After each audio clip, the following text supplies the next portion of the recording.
Hey guys, I hope you're doing well. Wanted to show you something interesting that we run across. Sometimes we always find those one-in-a-lifetime things, or those different repairs that you don't see every day, and this is an example of one. Look at how all of these irrigation pipes are grown around this tree root right here. What happened is there was a tree planted in the area, and as it grew and matured, the root system started wrapping around the irrigation pipes, the wires and everything else. Typically this isn't a huge problem. There's no telling how long the system worked like this until we got the hurricane.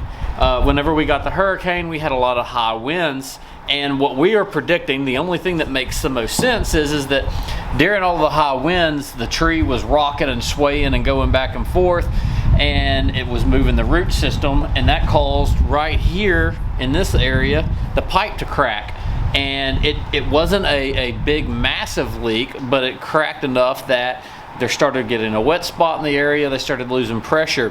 So the thing being, the point I'm trying to get across here is that sometimes with your irrigation systems, with everything being underground, you kind of got to think outside of the box. You got to look at the bigger picture, and you got to be open to the fact that there are literally limitless possibilities to problems that could be going on. So anyway, we found this to be interesting.